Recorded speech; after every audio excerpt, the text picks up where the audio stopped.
Hello to everyone. I decided to make a little extra video to go with the product pictures to explain a few things more. So this is the bag that we're going to talk about. And now what you see already, maybe compared to the pictures that were done under natural lighting, is that obviously this embroidery will be a bit more shiny in nighttime conditions or just basically with artificial lighting. A variety of materials have been used here, so there are matte surfaces, shiny surfaces, and maybe something that I would especially point out, and which is the most time-consuming technique here, is called goldwork embroidery. So these matte black forms or surfaces, this champagne one and this very pale mint green, these are a little bit higher than the rest of the design.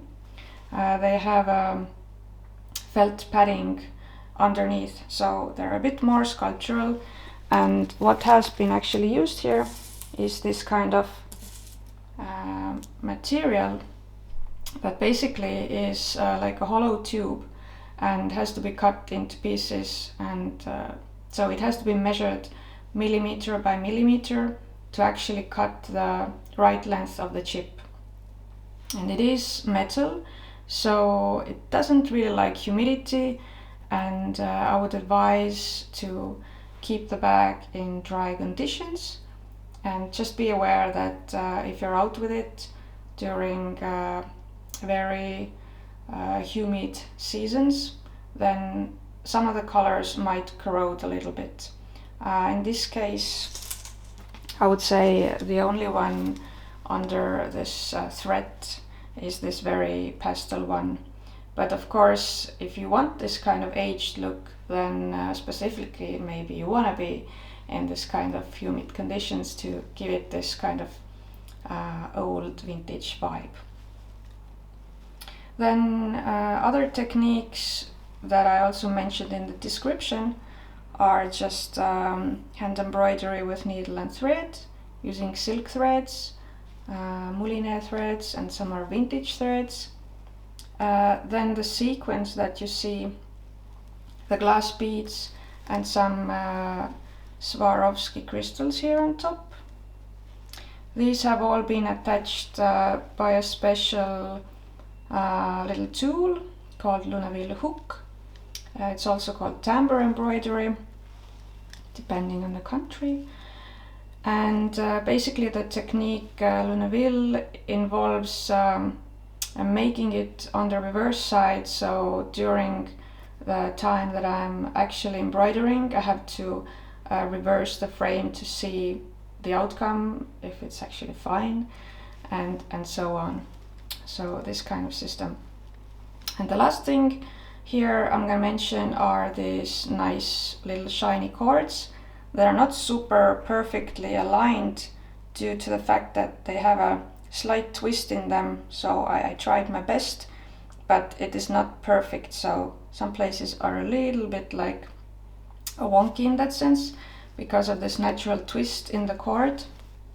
They are from a really nice small Athens workshop, which now serves as a museum and also makes custom orders to some high-end fashion brands. Then the bag comes with two options for the strap, but I also have a third one that is made from the same cords that I just showed you, hand braided, and so I can also make it into a strap if you're interested in that kind of color combination. But otherwise, the one permanently attached here at the moment, unless you remove it yourself with some pliers, is this glass bead strap made from Czech pressed glass beads. It has quite a sturdy core, let's say, inside how it's made, so it shouldn't break that easily. This is the more luxury option, and yeah, I can change the closure if you want 2 straps or 3 straps that you can change often. But if it's not needed, if you just like that one, then this can stay like this with a permanent closure. The other option, which is a longer one and meant like a crossbody strap, is a little bit more than a meter long. This is also hand braided from Italian soutache cords. It is very silky, so nothing gets attached to it. You can wear whatever clothes and you don't have to worry that the strap is maybe a little bit scratchy from some stitches or something like that. So this is another option, maybe more casual option. About the frame itself, this is around 100 years old. It's one of the early plastics called celluloid. The frames were made in a pressed way, so like in a form, and they were meant for people to buy and make bags themselves. So unfortunately I have no idea what kind of bag was attached here originally, but at least now it has a new life and a new body with something matching. And the back side has slight color damage, so basically from the sun or heat or UV it has a little bit yellowed or browned patches. So this is something to be aware of if you actually would like to purchase it, and so that it doesn't come like a hidden surprise. The front side is a lot better and basically almost looks like perfect in that sense. Here maybe a little bit, but it all obviously gives to this vintage feel, and so it's very personal if it even is slightly a problem. The closure works well, so just have to press on it and then you can open it up. And on the inside I have used silk taffeta and some lace ribbon that has been attached here by needle and thread with very tiny stitches.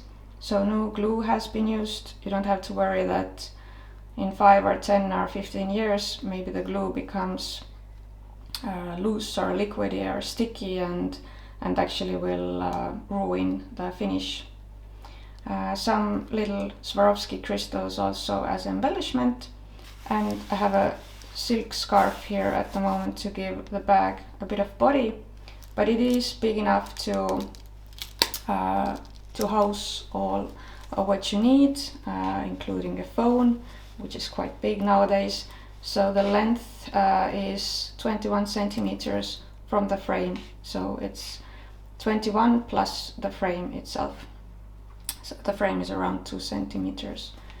So that much about the measurements, and I could obviously talk more about it, more specifically about the materials or the techniques used, but just to give it a bit more like overall informational background, and also to see it shifting not just as a plain picture, is something that I thought was necessary. Thank you for your interest.